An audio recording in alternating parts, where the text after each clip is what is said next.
warahmatullahi wabarakatuh. Alhamdulillahirabbil alamin. Wa afdhalus salati wa atammu taslim ala sayyidina Muhammadin wa ala alihi wa ashabihi ajma'in. Ashhadu an la ilaha illallah wahdahu la syarika lah, laisa ma'ahu ilahun ghairuh, wa ashhadu anna sayyidana wa nabiyyana wa habibana Muhammadan Allahumma salli wa sallim alaihi wa rasuluhu la nabiyya ba'dah. Qala Allah ta'ala fi kitabihil karim wa huwa asdaqul qailin. A'udzu billahi minasy syaithanir rajim. Bismillahir rahmanir rahim. Laqad kana lakum fi rasulillahi uswatun hasanah liman kana yarjullaha wal yawmal akhir wa dzakara Allaha katsiran. Wa qala nabiyyuna Muhammadun sallallahu alaihi wasallam atau kama qala Rasul sallallahu alaihi wasallam, alaikum bil jamaah fa inna yadallahi ma'al jamaah, atau kama qala Rasul sallallahu alaihi wasallam, wa balagha da'wah wa adda al-amanah wa nasaha al-ummah wa jahada fi sabilillahi haqqa jihadih. Amma ba'du. Ahibbal kiram yang saya hormati dan yang saya muliakan, segenap para alim ulama, para kiai, para ustaz, para ustazah, para tuan-tuan guru yang tanpa mengurangi rasa hormat serta cinta kami kepada mereka semua, akan kami sebutkan namanya satu persatu. Wabil khusus kepada segenap tokoh masyarakat setempat, sesepuh masyarakat setempat, pengurus Mushola Al-Husni. Kita doakan semoga Mushola Al-Husni ini senantiasa dijadikan Allah mushola yang makmurah, diberkahi pengurusnya, amin, diberkahi jamaahnya, amin, ya rabbal alamin. Salam juga saya sampaikan kepada segenap tokoh masyarakat, para bapak, para ibu, para pemuda, para pemudi, adik-adik sekalian, hadirin wa hadirat rahimakumullah. Di malam ini mari sama-sama kita panjatkan puja-puji syukur kita kehadirat Allah Ta'ala, yang mana syukur alhamdulillah kita dapat bersilaturahim, bermuajahah di dalam acara indah ini. Salawat dan salam tidak lupa kita limpahkan kepada suri tauladan kita Nabi besar Muhammad sallallahu alaihi wasallam, begitu pula kepada keluarganya, ahlu baitnya, sahabat-sahabatnya, serta kekasih-kekasihnya yang meneruskan perjuangannya hingga hari kiamat nanti. Amin ya rabbal alamin. Ahibbal kiram, malam hari ini kita merayakan Maulid Nabi Muhammad sallallahu alaihi wasallam, yang mana tiada lain adalah kita merayakan Maulid Nabi ini untuk meningkatkan kecintaan kita kepada Rasulullah sallallahu alaihi wasallam, cinta kepada ajaran-ajarannya, biar kita semakin semangat, makin kuat dalam mengamalkan ajaran agama Rasulullah sallallahu alaihi wasallam. Bapak Ibu sekalian, alhamdulillah, kalau umat Islam memperingati Maulid Nabi, ada ulama yang membandingkan keutamaan malam. antara malam Maulid Nabi dengan malam Lailatul Qadar, dengan malam Isra dan Mi'raj. Ini sama-sama malam nih. Malam Maulid Nabi, malam Lailatul Qadar, dan malam Isra dan Mi'raj. Lailatul Qadri khairun min alfi syahr. Isra Mi'raj subhanalladzi asra bi 'abdihi lailan minal masjidil haram ilal masjidil aqsa. Malam juga. Dengan malam Maulid Nabi, mana yang lebih afdal? Yang lebih utama mana? Antara malam Maulid Nabi, malam Lailatul Qadar, dan malam Isra Mi'raj. Jawabnya adalah malam Maulid Nabi lebih utama dari dua malam itu. Kenapa? Tanpa ada malam Maulid Nabi, berarti tidak ada juga Lailatul Qadar. Tanpa Nabi Muhammad tidak ada Lailatul Qadar. Tanpa Maulid Nabi tidak ada juga Isra dan Mi'raj. Makanya semua kemuliaan di Lailatul Qadar dan di malam Isra Mi'raj semua karena malam Maulid Nabi kita Sayyiduna Muhammad sallallahu alaihi wasallam. Makanya kita berterima kasih kepada Allah. Alhamdulillah ya Allah, kita jadi umat Nabi Muhammad. Betul? Banyak orang nggak tahu, banyak orang nggak dapat nikmat ini, saudara. Lahirnya jadi orang kafir, gedenya jadi orang kafir. Ya Allah, nggak jelas.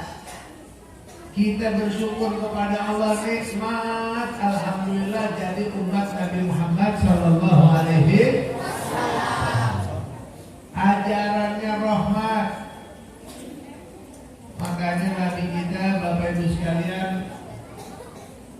paling di Masya Allah, ajaran Islam itu tinggi sekali. Jangan kata kita manusia yang dihormati, dijaga. Binatang pun berterima kasih sama ajaran Islam. Kata Nabi, kalau kalian mau menyembelih hewan, fa'ahsinul dzibhah, perbaikilah, baguskanlah sembelihnya. Maksudnya gimana tuh bagusin sembelihnya? Pakai alat yang tajam, nggak boleh alat tumpul, harus tajam. Kemudian yang belih binatang harus di tempat yang paling cepat bikin mati. Nggak boleh mentang-mentang binatang kakinya dulu dipotong, bentar sayapnya, atau digetok dulu tuh ayam digetok. Tahu kapan matinya? Atau dibikin pingsan, kayak sapi ditembak kepalanya dibikin pingsan. Begitu sapi jatuh baru disembelih. Itu nggak benar, saudara sekalian. Yang paling benar itu disembelih di waktu dan di tempat yang paling cepat bikin dia mati. Ini ajaran Islam luar biasa. Sampai binatang diperhatikan. Tumbuh-tumbuhan juga berterima kasih dengan Islam. Bahkan dalam kondisi perang, lagi perang sekalipun, nggak boleh pohon-pohonan dihancurin, nggak boleh. Itu agama kita tuh, hebat atau tidak? Bagus atau tidak? Bagus. Hewan diurusin, tumbuhan dijaga, hewan dijaga, apalagi manusia. Nggak boleh ada kejahatan kepada manusia. Manusia sangat dilindungi oleh Allah. Itulah agama Islam. Bapak Ibu sekalian, makanya agama kita melarang kejahatan, melarang kezoliman luar biasa. Nabi Muhammad SAW orang yang tegas,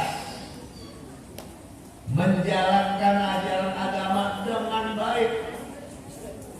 Dia lemah lembut, dia pemaaf, tapi dia juga orangnya tegas. Makasih. Ada kalanya Nabi Muhammad memaafkan, ada kalanya Nabi Muhammad lemah lembut, ada kalanya Nabi kita tegas, dan ada kalanya Nabi kita keras. Nabi kita cabut pedang juga ada pada waktu-waktunya. Makanya kita suruh nyontoh Nabi. Kapan waktunya kita lemah lembut, kapan waktunya kita maafin kesalahan orang, tapi kapan waktunya kita cabut pedang, Nabi udah nyontohin, saudara. Biar kita paham. Sekarang ya alhamdulillah umat Islam di Indonesia udah dipersatukan oleh Allah Subhanahu wa Ta'ala. Alhamdulillah. Sekarang umat Islam sudah dikasih kenikmatan oleh Allah berupa persatuan. Ini jarang-jarangnya. Jarang sekali Allah berikan kenikmatan seperti ini. Berupa persatuan. Apa itu persatuan ini? Sekarang umat Islam udah mulai melepas baju-baju kecil. Dilepas baju kecil, baju-baju kefanatikan terhadap kelompok, ormas, golongan udah dilepas. Nggak penting lagi ormas-ormas. Sekarang umat Islam udah lepas baju-baju fanatisme, mazhab. Yang Sunni, yang Wahabi, yang Salafi udah nggak penting, sekarang bersatu. Betul? Masing-masing ajaran agama jalan sendiri-sendiri. Jangan lagi yang ngotot-ngotot benar sendiri, nggak boleh. Bikin pegel. Betul atau tidak? Jalan aja udah masing-masing. Sekarang alhamdulillah nih. Padahal dulunya kiai, habaib, ulama selalu ngajak persatuan, kagak bersatu-bersatu, nggak bisa bersatu. Tapi sekarang alhamdulillah Allah punya caranya sendiri. Allah punya caranya sendiri. Melalui si PA umat Islam bersatu. Alhamdulillah. Tahu PA tahu? Siapa PA? Hah? PA singkatan dari penista agama. Siapa dia? Hah? Ahok. Berkat Ahok, alhamdulillah umat Islam bersatu. Itulah caranya Allah. Caranya Allah. Padahal kiai ulama udah berbusa mulutnya, ngajak bersatu, kagak bersatu-satu. Sekarang alhamdulillah caranya Allah luar biasa, nggak disangka-sangka sama orang. Melalui si PA kita bisa bersatu, betul? Bagaimana nggak bersatu, saudara? Bukan main. Begitu jadi wakil gubernur aja beresek. Begitu jadi wakil gubernur, mulut comberan. Dia hina ormas Islam, NU, Muhammadiyah dihina, dibilang itu ormas munafik, nerima dari tempat pelacuran, nerima duit dari tempat pelacuran, NU sama Muhammadiyah. Dilaporin ke polisi, enggak ditangkap Ahok. Udah itu dia hina lagi, dia hina jilbab, dia bilang kayak serbet. kurang ajar banget. Dilaporin polisi nggak ditangkap juga. Dia hina lagi sholat, dia hina lagi. Ada guru dicaci maki sama dia, dihina-hina habis. Nggak kena loh. Udah dilaporin hukum masih nggak kena juga. Di televisi mulut comberan, dilaporin ke hukum tidak juga ditangkap. Masya Allah, masjid dibongkar, masjid bukan masjid biasa, masjid bersejarah, masjid tua dibongkar. Alasannya apa? Nggak ada izinnya. Sebelum dia lahir tuh masjid udah ada. Dibongkar katanya apa? Mau dipindahin. Sampai sekarang nggak dibuatin. Akhirnya gimana tuh? Hancur dah. Masyarakat kehilangan tempat ibadah, kehilangan TPA. Anak kecil nggak ada lagi TPA-nya di situ. Tempat sholat Jumatnya hilang, nggak diganti.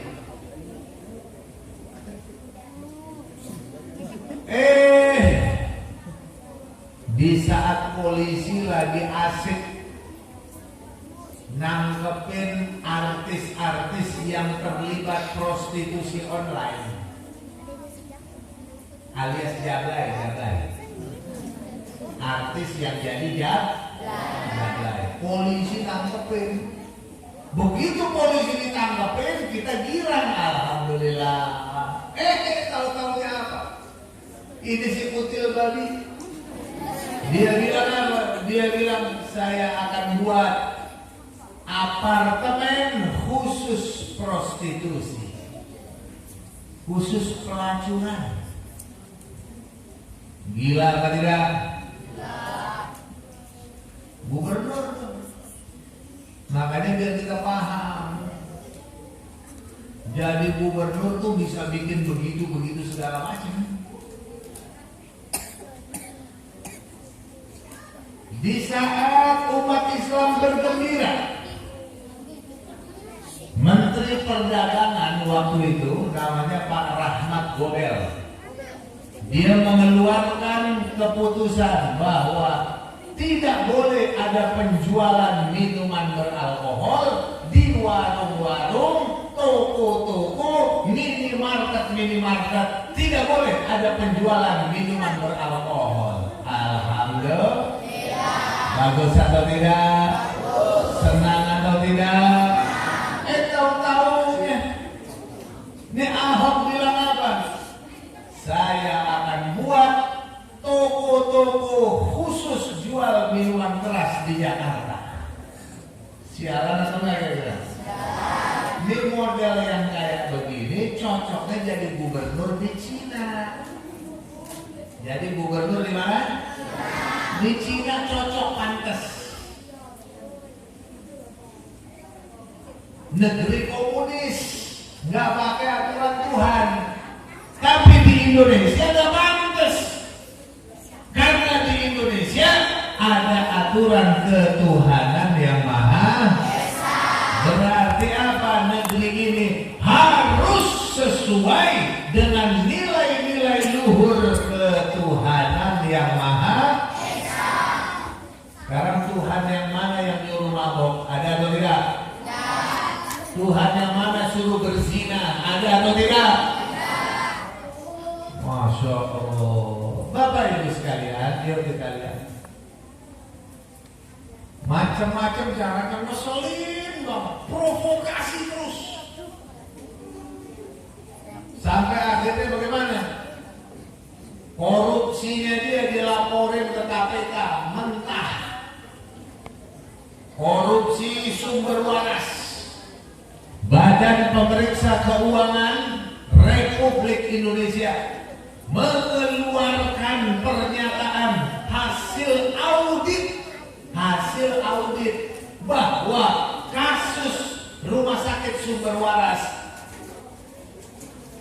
Ahok merugikan negara 191,3 miliar, hampir 200 M. Itu yang teraudit kerugiannya segitu. Dilaporin ke KPK, ditangkap nggak? Nggak ditangkap, lolos lagi. Oh, licin banget ya orang. Kasus korupsi pembelian tanah milik Pemda di Cengkareng. Ini jeruk makan jeruk. Kenapa jeruk makan jeruk? Tanah punya Pemda dibeli sama Pemda. Aneh bin ajaib. Dilaporin KPK, nggak kena juga. Korupsi Transjakarta, bis Transjakarta, nggak kena juga.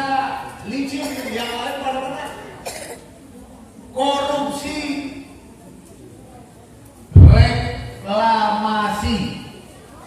reklamasi, yang lain pada ditangkepin, anggota DPRD ditangkepin, giliran Ahok lolos.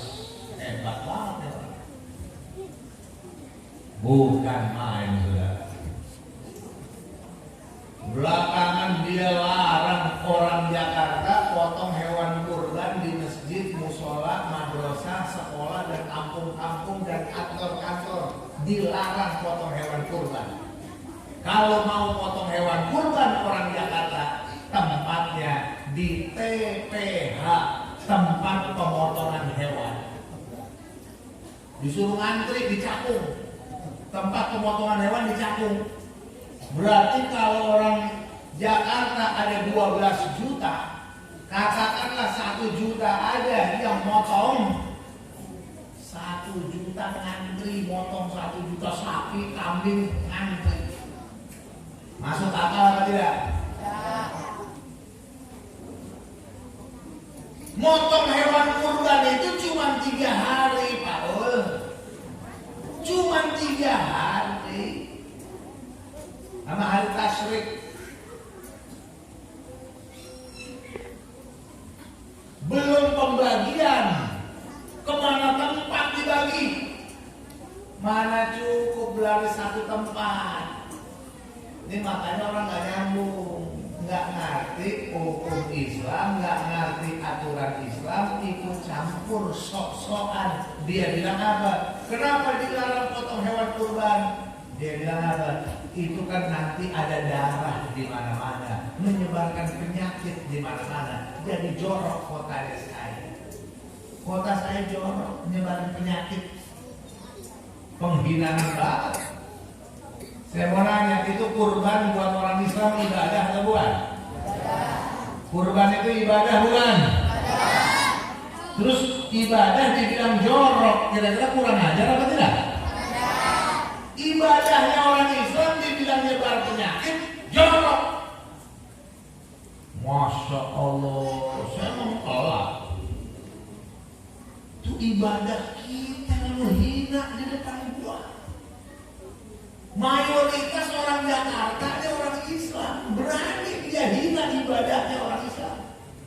Bukan main. Waduh, provokasi bener. Akhirnya kita demo. Begitu di demo, bentrok di depan DPRD. 21 orang anak buah saya masuk penjara.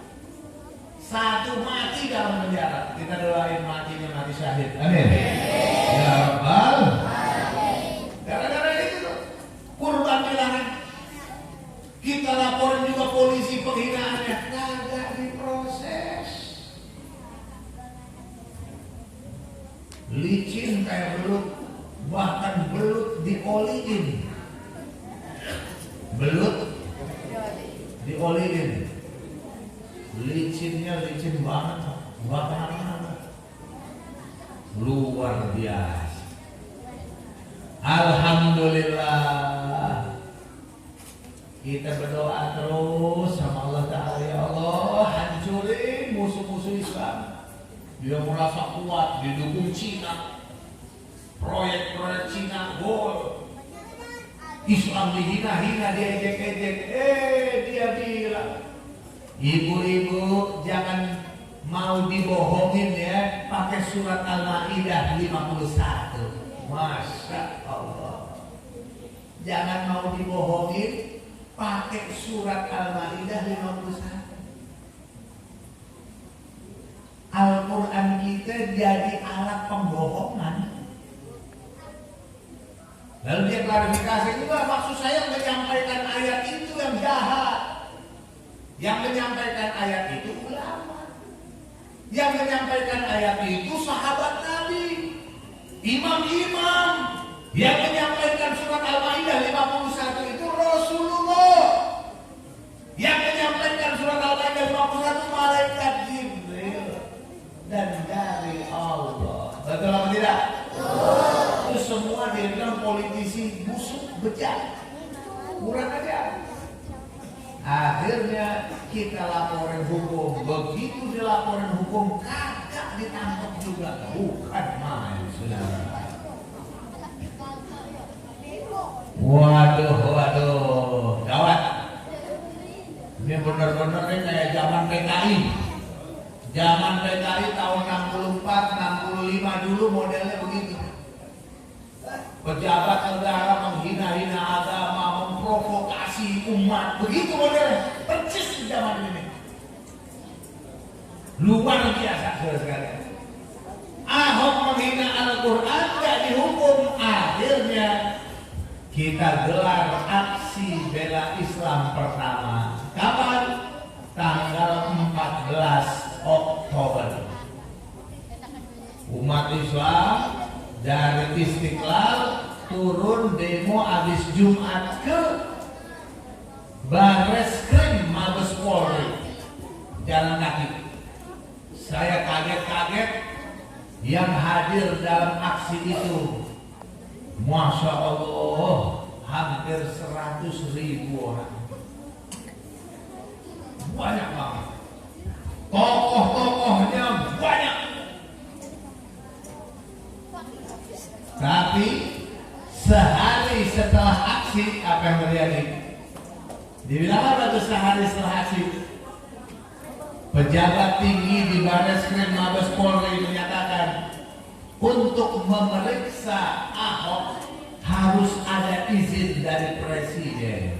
Wah, ini dia makhluknya. Harus ada izin presiden. Akhirnya kita gelar aksi bela Islam kedua, yaitu pada tanggal 4 November yang kita kenal dengan 4/11. Luar biasa, umat Islam meledak, marah. Udah Al-Quran dihina, gak dihukum juga, gak bisa, saudara. Umat Islam meledak dari seluruh Indonesia, datang tumpah ruah ke Jakarta, sampai-sampai yang hadir itu 2.500.000 orang. 2.500.000 orang. Dari mana aja? Dari sini ada juga yang berangkat. Banyak tidak? Betul? Saya keliling Indonesia. Saya ke Medan. Ternyata di Medan mengerahkan puluhan ribu orang. Dari masjid-masjid ratusan orang per masjid, puluhan minimal. Berangkat setiap masjid. Saya ke Batam, begitu juga. Ke Palembang, begitu juga. Di mana tempat? Ke Sulawesi, begitu juga. Puluhan sampai ratusan ribu orang berangkat. Kalimantan puluhan ribu orang. Apalagi Jawa Barat, Jawa Tengah, Jawa Timur, Madura, Banten, Jakarta. Sampai 2.500.000 orang. Datang ke Istana Negara mau ketemu presiden. Ternyata nggak ditemuin.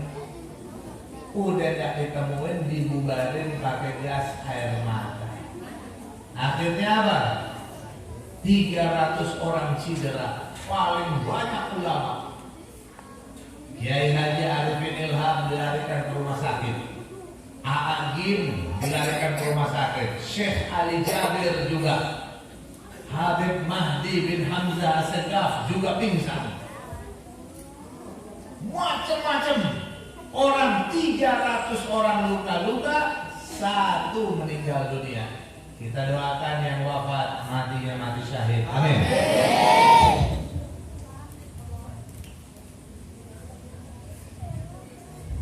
Alhamdulillah, setelah aksi itu barulah akhirnya Ahok diperiksa. 2 minggu setelah 4/11, Ahok statusnya dinyatakan sebagai tersangka. Bayangkan, udah makan korban banyak tuh, yang meninggal 2, yang luka-luka ratusan orang, baru diperiksa. Bukan main. Begitu Ahok jadi tersangka, kita girang. Alhamdulillah, akhirnya jadi tersangka juga. Kita pikir langsung ditangkap. Ternyata komentarnya pejabat-pejabat di negeri kita, ini kan urusan politik, jadi Ahok tidak usah disidang dulu, nanti saja persidangannya setelah pemilu kada. Sidangnya setelah pilkada. Kan sialan banget kenapa? Kita tekan, kita adu argumentasi. Kalau begitu enak banget ya, nanti calon-calon kepala daerah bikin kriminal, lalu dia bilang apa, nggak bisa dihukum. Tunggu dulu, tunggu apa? Tunggu pilkada, selesai pilkada baru proses. Keenakan dong penjahat kalau gitu. Ya kalau udah tersangka langsung proses, betul apa tidak? Enggak. Akhirnya kita gelar aksi bela Islam ketiga yang kita kenal dengan 2 Desember atau 212 tahun 2016. 212 tahun 2016 umat Islam bersatu.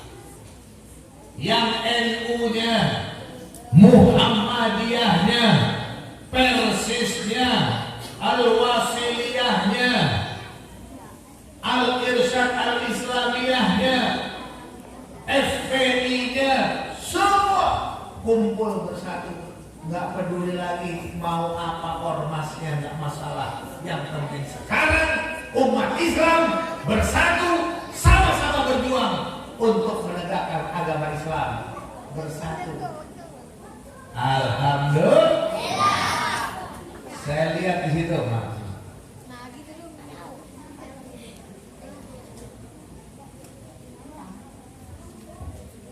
Saya lihat Bapak Ibu sekalian, itu orang tokoh-tokoh, ada kiai-kiai sepuh, dia jagain orang di bawah. Saya bilang, Pak Kiai naik ke atas panggung. Dia bilang gak usah, yang lain aja, saya jagain umat di sini. Ada lagi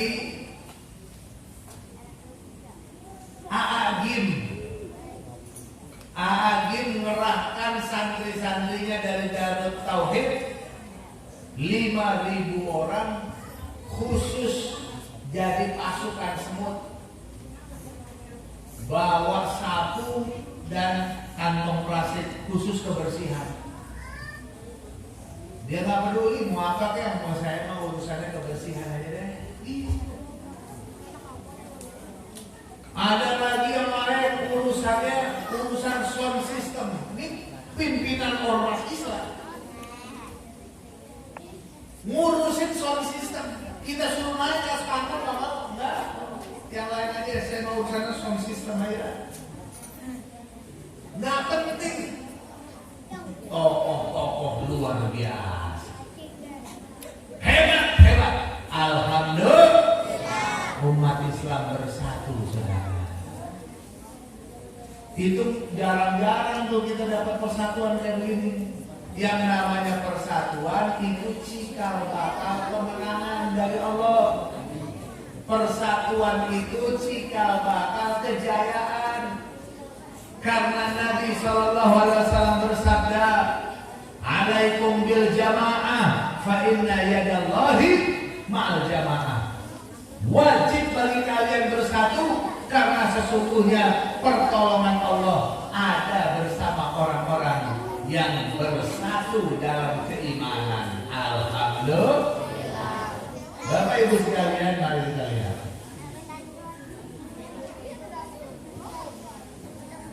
Belakangan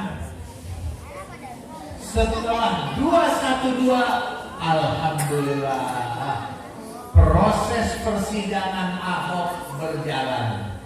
Bayangin tuh, 212 dilarang umat Islam datang. Gak boleh ada aksi 212, itu aksi politik, aksi makar, ingin melawan negara. Tuduh-tuduh macam-macam. Bahkan apa? Bis-bis dilarang menyewakan. Bisnya untuk angkut jamaah ke Monas, gak boleh. Disuratin perusahaan-perusahaan. Akhirnya bis-bis gak berani memberangkatkan. Apa yang terjadi? Bukan main. Saya rapat dengan Habib Rizik, dengan tokoh-tokoh yang lain. Lagi rapat, ini gimana Habib?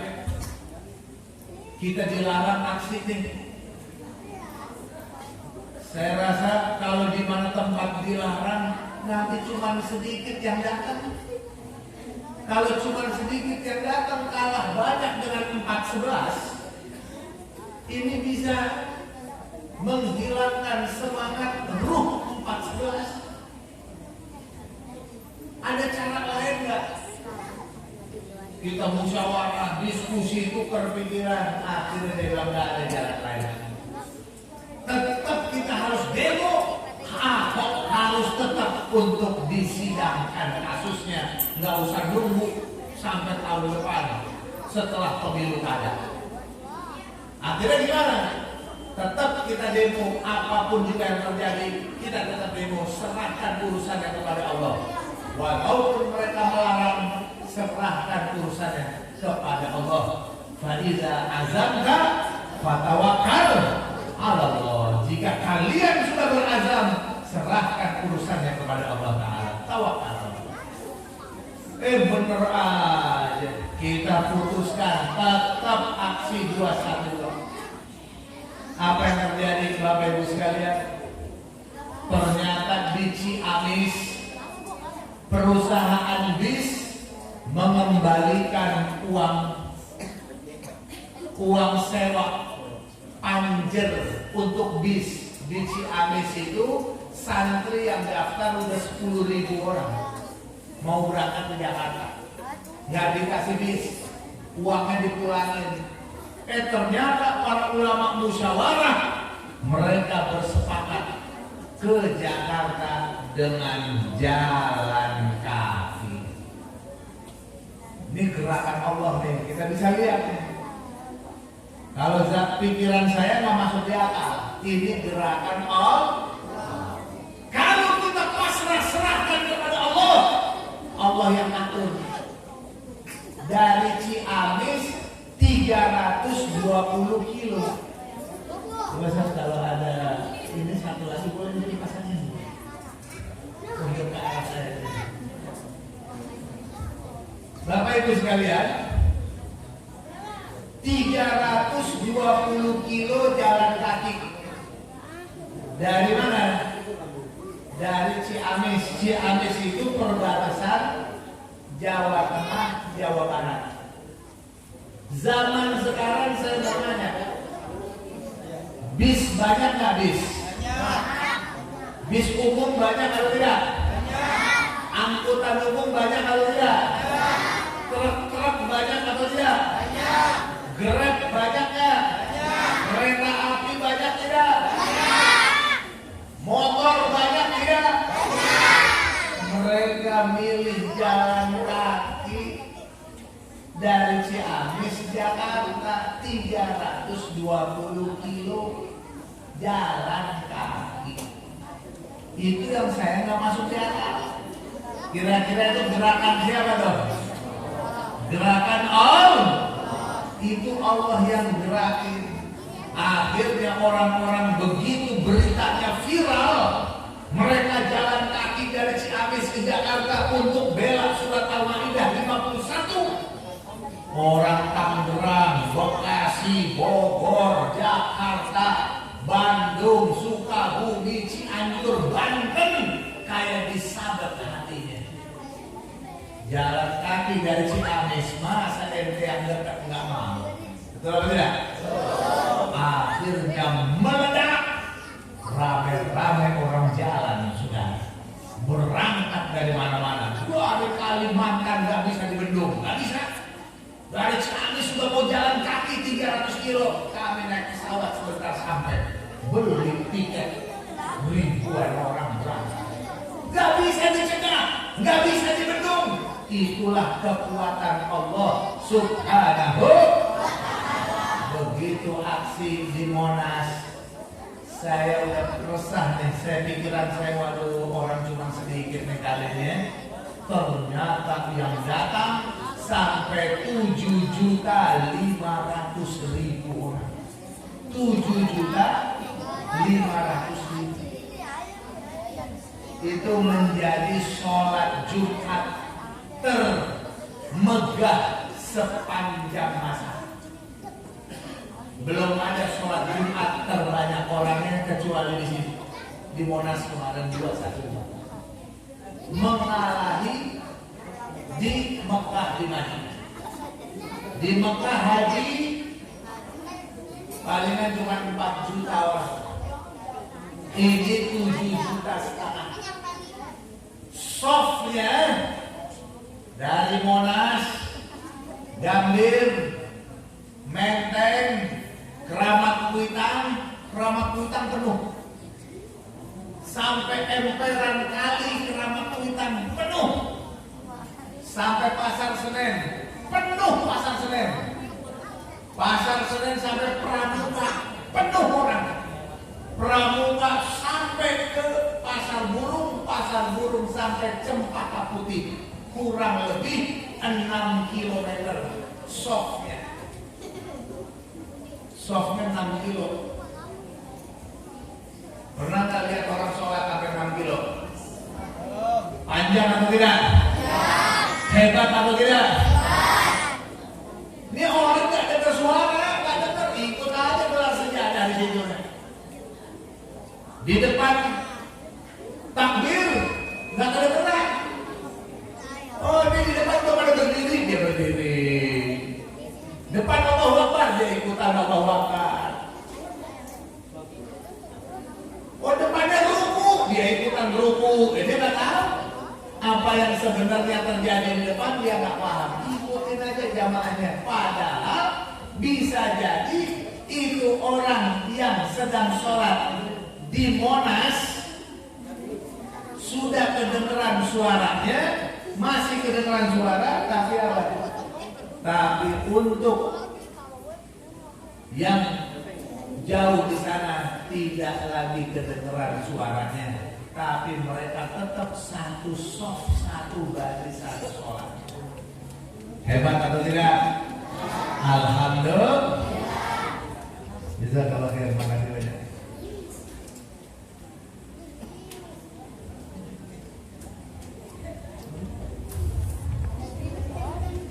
Bapak Ibu sekalian, kenapa saya angkat cerita ini? Supaya kita bersatu, jangan pudar. Jelas atau tidak? Jangan pudar ya.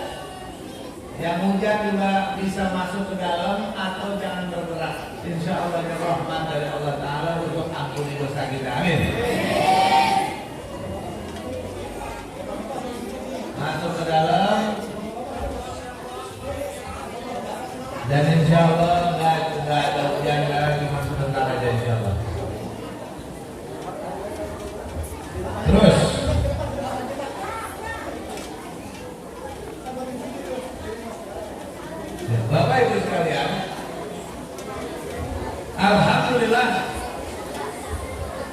Setelah aksi 212, alhamdulillah umat Islam melihat kebesaran dari Allah Subhanahu wa taala.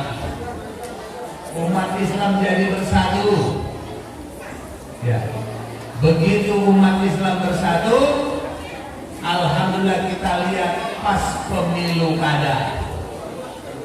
Pemilu kada luar biasa. Ahok dibelain sama partai-partai besar, partai-partai penguasa. Dibelain sama PDIP, Golkar, Hanura, Nasdem, P3, PKB. 6 partai besar belain Ahok, dukung Ahok jadi gubernur. Masya Allah, Bapak Ibu sekalian, luar biasa. Tokoh-tokoh Islam boleh cerita dikit, boleh?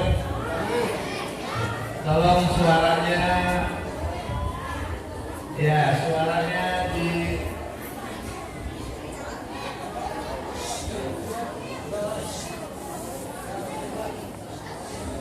Insya Allah hujannya bikin rahmat, bikin adem buat kita semua.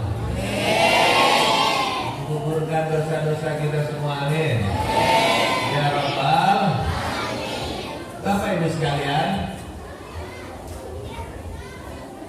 3 hari menjelang pemilu kada di Jakarta, tokoh-tokoh Islam datang ke Megamendung menemui Habib Rizik Syihab. Dia bilang apa?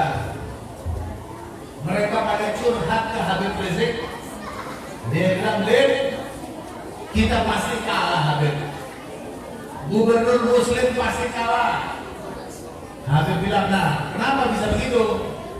Habib Rizik bilang, bagaimana tidak?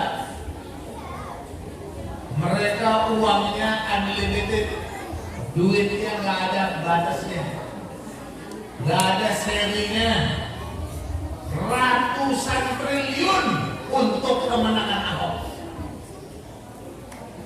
Partai-partai besar belain dia, media massa, TV, koran, majalah, radio belain dia juga.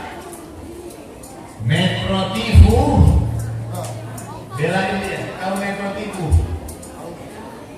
MNC TV, Global TV, RCTI, SCTV, rame-rame belain dia. Bukan main.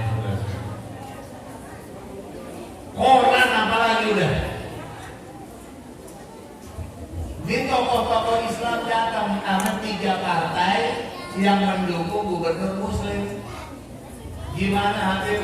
Bahkan kita lihat juga pemerintah ikutan ngebelain dia. Kalau ada orang kita bagi-bagi kaos langsung ditangkap. Dia bagi-bagi sembako pagi, siang, malam bagi-bagi sembako nggak ditangkap tuh. Gawat ini udah urusan ini. Apa yang terjadi? Kita lihat jawaban Habib Rizik.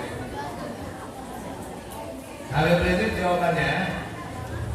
Coba soundnya di ini lagi nih.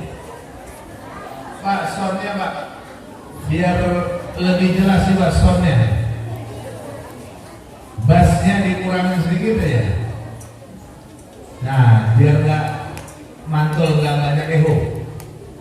Bapak Ibu sekalian, Habib Rizik jawab apa?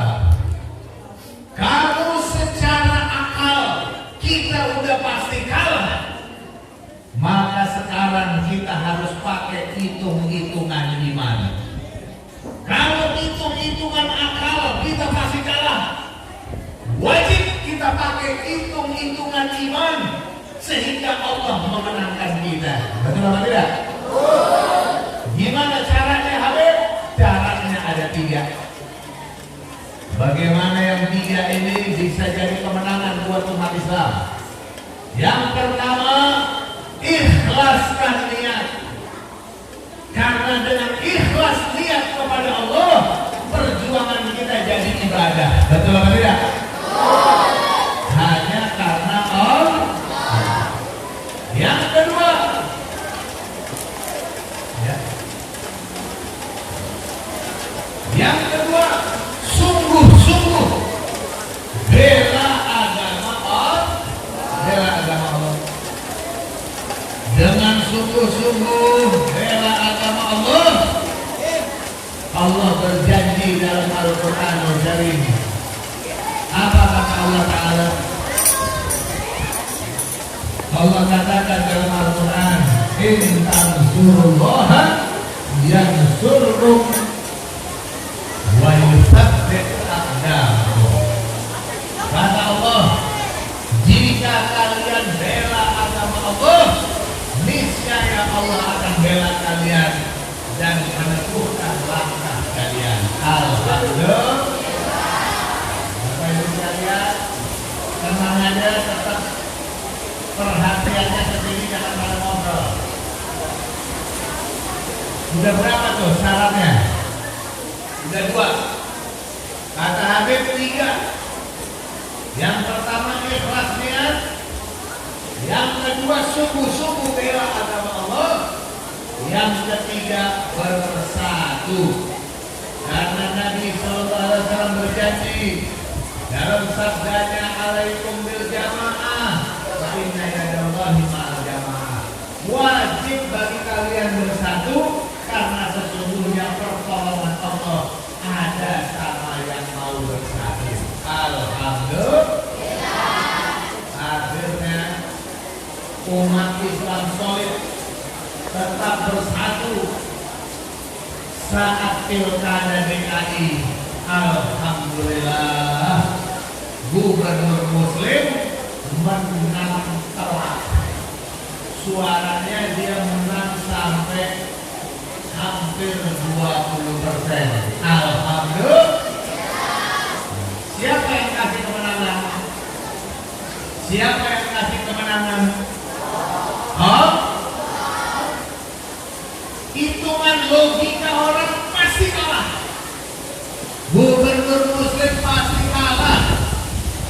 Tapi atas pertolongan Allah, Allah ridho melihat persatuan umat Islam, persatuan dalam keimanan. Alhamdulillah. Akhirnya apa? Allah Ta'ala memenangkan umat Islam. Alhamdulillah. Nah ini tolong dijaga ini. Persatuan kita tolong dijaga. Jangan sampai pecah lagi. Jangan lagi ada yang mau untuk apa? Memecah belah dengan perkara-perkara sepele. Urusan-urusan khilafiyah, furu'iyah, jangan lagi jadi keributan di tengah umat ini. Maulid Nabi, ya. Maulid Nabi bid'ah, memang bid'ah, tapi bid'ahnya hasanah, sangat bagus. Seperti zaman Nabi dulu nggak ada namanya kitab Al-Quran itu mushaf, tapi dibentuk dari satu jilid Al-Quran, itu adalah bid'ah. Tapi karena manfaatnya besar, maka dijalani oleh para sahabatnya. Itu namanya ijtihad. Maulid Nabi juga begitu. Maulid Nabi juga begitu. Ya, biarin aja Pak, biarin kampung, berasa kampung.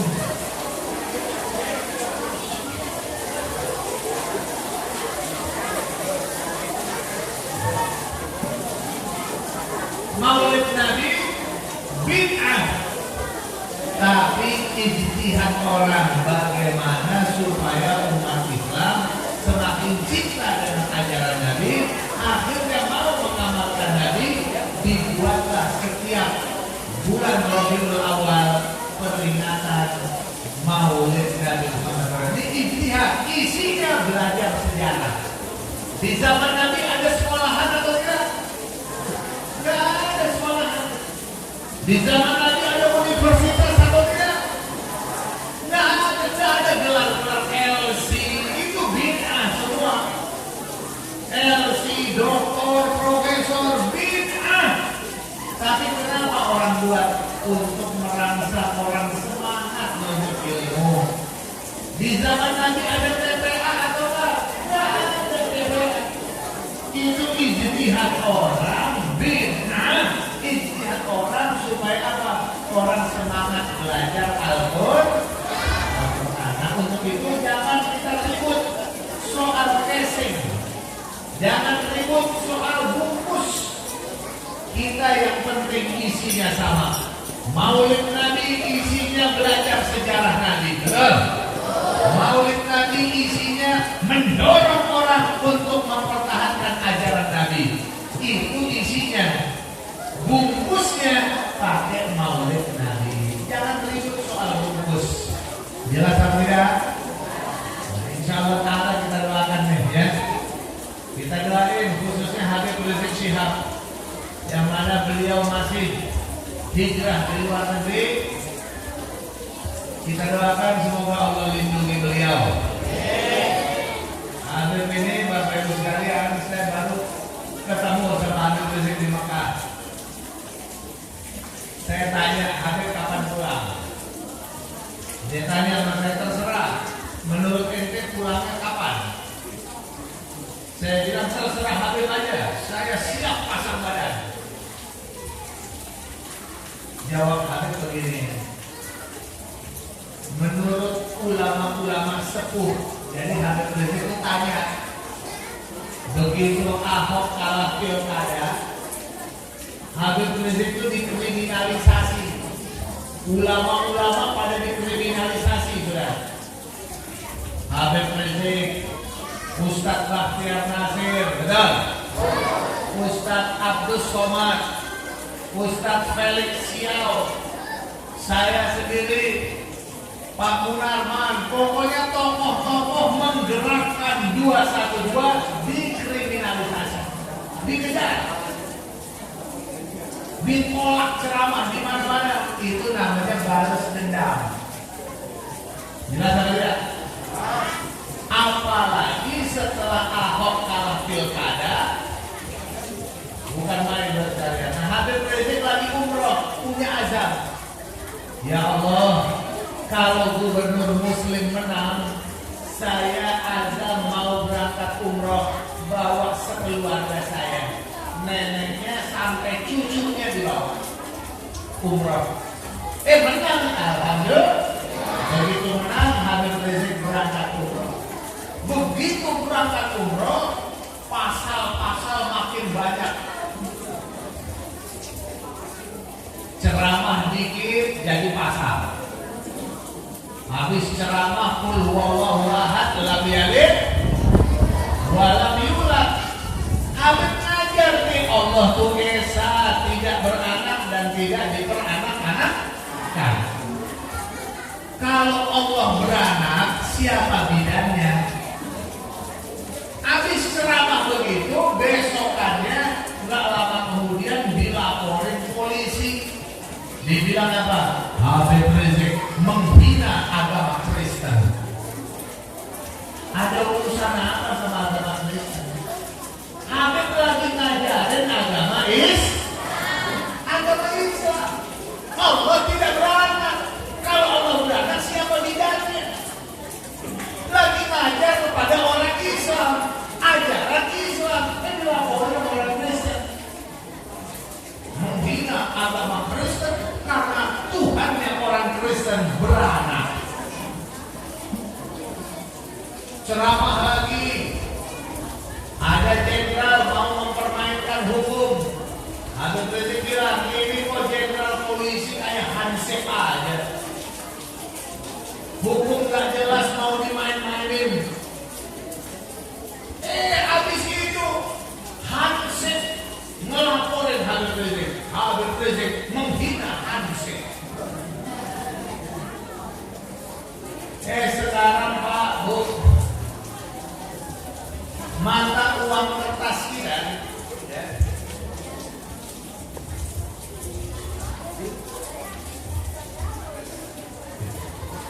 Uang kertas kita sekarang ini ada gambar palu aritnya, betul tidak? Habib Rizik ceramah. Kenapa ada gambar palu arit? Itu palu arit lambang PKI. Lambang PKI masih dilarang di Republik Indonesia. Kenapa sekarang gambar palu arit masuk ke dalam uang Indonesia? Padahal betapa banyak gambar-gambar selain palu arit. Betul atau tidak? Pakai gambar sendal jepit ke, gambar sendok sama kuali ke, gambar sendok sama garpu ke. Betul? Kenapa mesti palu arit? Kenapa? Itu udah lambang PKI itu. Begitu Habib Rizik ceramah, Habib Rizik bilang pemerintah wajib tarik uang kertas yang ada gambar palu aritnya. Bagus atau tidak? Terima kasih atau tidak? Dilaporin polisi, Habib Rizik penghasutan kepada pemerintah, menghasut orang untuk melawan pemerintah. Gila tidak?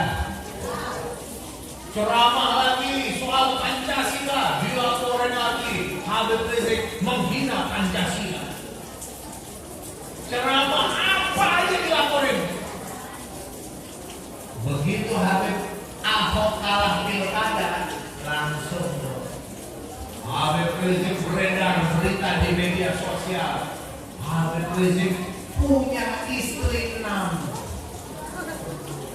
Fotonya beredar, Habib Rizik lagi jalan-jalan dengan 6 orang perempuan. Inilah 6 orang istri Habib Rizik. Padahal itu foto Habib Rizik lagi jalan-jalan dengan 6 orang putrinya. 6 orang anaknya perempuan semua. Tapi foto dirubah. Inilah 6 orang istrinya Habib Rizik. Istri Habib Rizik cuma 1. Anak 7, perempuan semua. Bapak Ibu sekalian, kita lihat. Waktu lama beredar lagi berita Habib Rizik punya kelainan seksual. Dia homoseks. Gara-gara ada foto lagi salaman dengan Laskar FPI, salaman komando. Tahu-tahu ada tulisan di bawahnya. Gua nggak nyangka ternyata Habib Rizik bejat akhlaknya. Gua disodomi sama dia. Lu jangan dekat-dekat sama Habib Rizik ya. Habib Rizik itu punya kelainan seksual, jahat orangnya. Saya korban nih, begitu. Foto beredar di media sosial. Bukan main. Belakangan beredar lagi berita Habib Rizik merampas lahan negara untuk bangun pesantren di Megamendung. Dilaporin polisi. Nggak jelas. Siapa yang lapor, siapa nggak jelas. Pokoknya fitnah untuk merusak nama baik Habib Rizik, biar umat Islam nggak usah membela Habib. Jelas atau tidak? Terakhir dikasih film mesum Habib Rizik dan Firza Hussein. Inilah perselingkuhan Habib Rizik dengan Firza Hussein. Video vulgar, foto vulgar di mana-mana. Kepala siapa, badan siapa. Sekarang gampang kalau begitu, copy paste aja. Kepalanya diambil, ke badan siapa. Bisa begitu sekarang ini. Masya Allah. Tiba-tiba itu beredar oleh yang nyebarin orang Cina. Orang Surabaya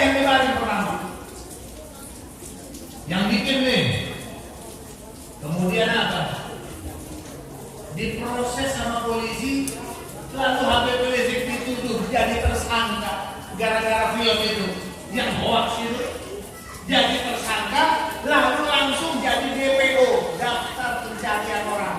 Saat Habib lagi umroh,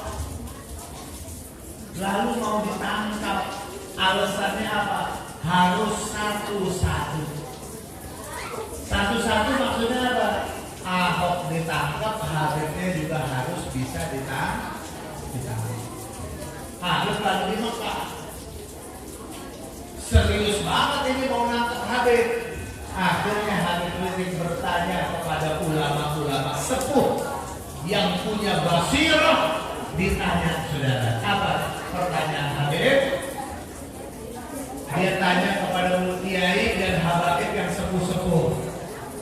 Habib, pertanyaannya, anak pulang atau jangan? Mayoritas ulama sepuh menjawab, Habib jangan pulang. Madorotnya lebih besar daripada manfaatnya. Kalau sampai Habib pulang, tiba-tiba Habib ditangkap, kira-kira pendukung Habib Rizik terima apa tidak? Terima apa tidak? Saya termasuk yang terima. Guru saya diperlakukan seperti itu, enggak terima. Saya akan pasang badan untuk jaga Habib Rizik. Betul? Ya tentu yang seperti saya juga banyak. Kalau dipaksakan juga, Masya Allah, bakal banjir darah. Umat Islam bisa ribut dengan polisi, habis itu bisa ribut dengan PDIP. Umat Islam bisa ribut sama Cina.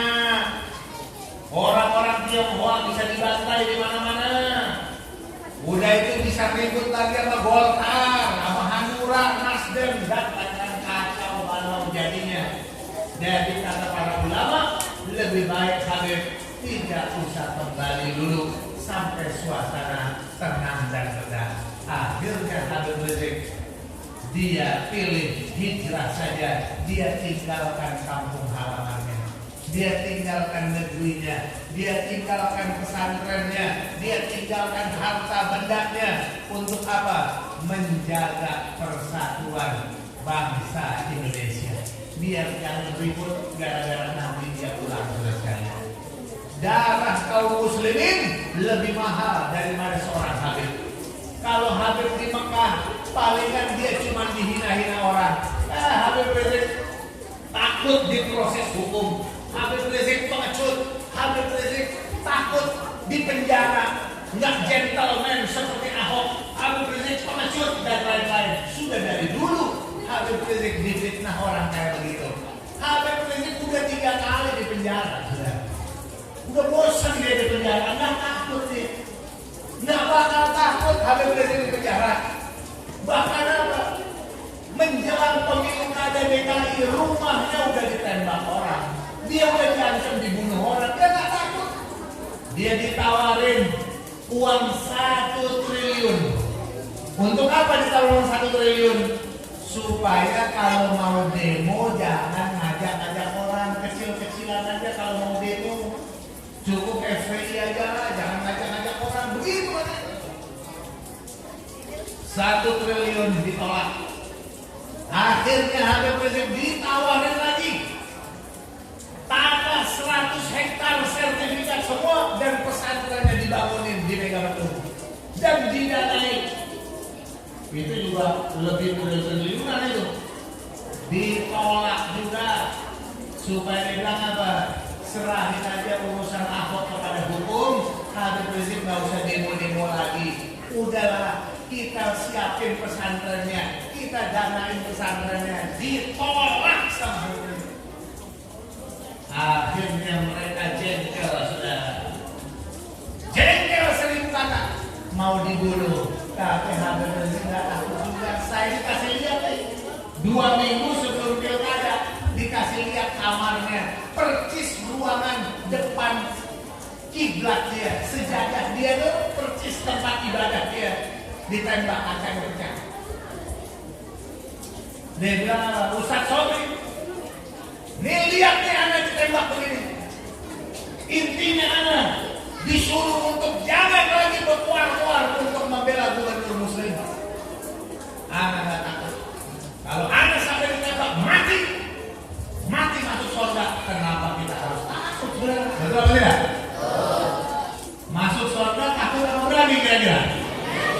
Mau masuk surga kok harus takut? Kalau memang harus matinya masuk surga, nggak boleh kita takut udah. Kalau di penjara, ya udahlah penjara udah dari dulu kita di penjara santai, berjuang jalan terus. Ini yang jadi masalah akhirnya Habib Rizik dan keluarganya tinggal di sana sampai sekarang ini. Jadi saya mau nanya, Habib Rizik itu berarti tinggal di sana karena takut atau karena menjaga Indonesia? Dia pun menjaga rakyat Indonesia daripada pertumpahan darah. Yang paling penting tuh. Nah sekarang ini insya Allah udah mulai reda. Kelihatannya Habib Rizik sudah mau pulang. Saya mau nanya sama orang sini, kira-kira senang atau tidak? Kalau Habib Rizik pulang senang atau tidak? Ini udah hampir setahun nih ya. Udah 9 bulan, 10 bulan Habib Rizik itu di Mekah. Dan habis begitu Ahok masuk penjara, enggak begitu Ahok kalah pilkada, lalu tambah lagi masuk penjara. Ya Allah. Saya tanya kepada ulama sepuh yang kasih usul, salah satunya yang kasih usul kepada Habib Rizik supaya tidak pulang. Saya tanya, ya Habib, apa alasan antum untuk menyatakan Habib Rizik tidak usah pulang ke Indonesia?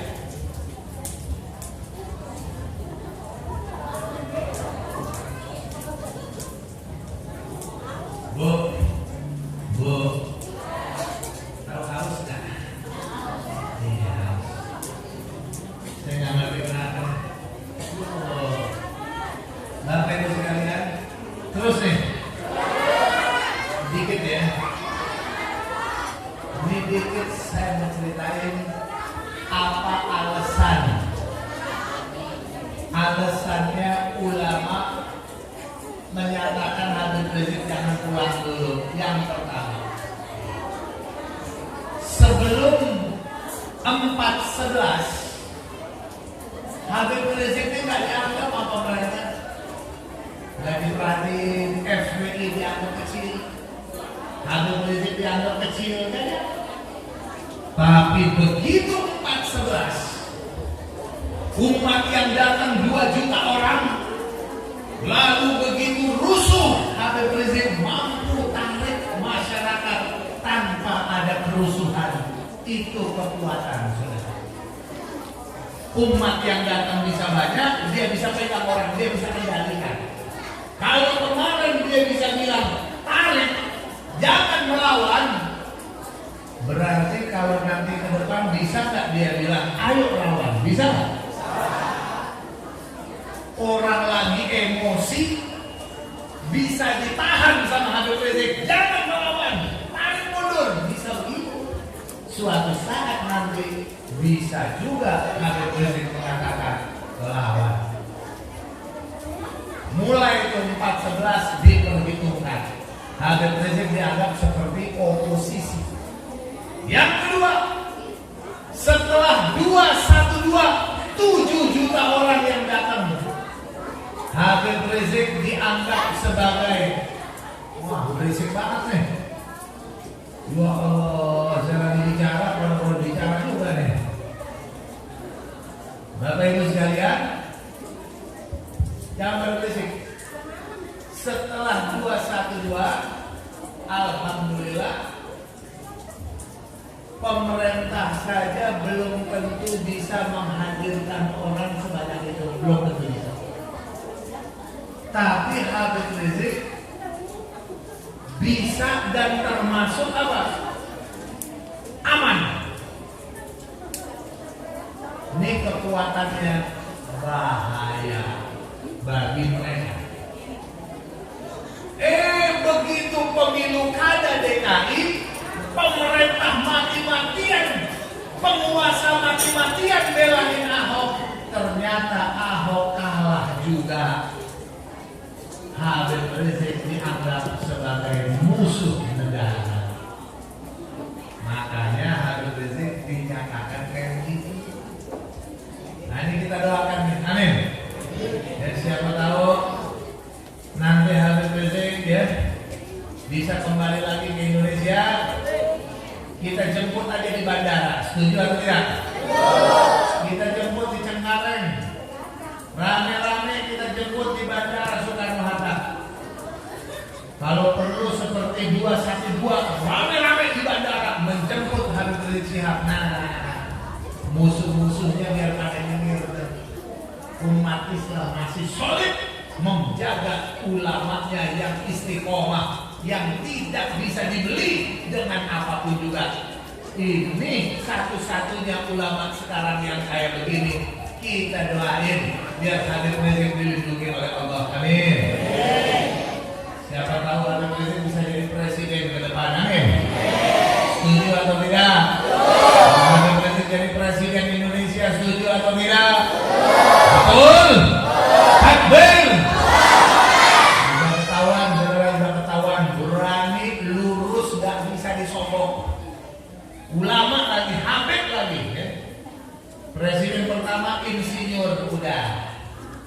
Habis insinyur jenderal besar Soeharto udah. Habis Soeharto Profesor Habibie udah. Habis Habibie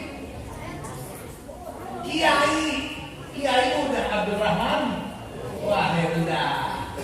Habis Kiai ibu rumah tangga. Udah juga ibu rumah tangga dari presiden. Betul?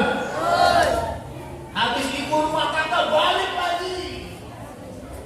Jenderal lagi. Habis jenderal, sekarang tukang mebel.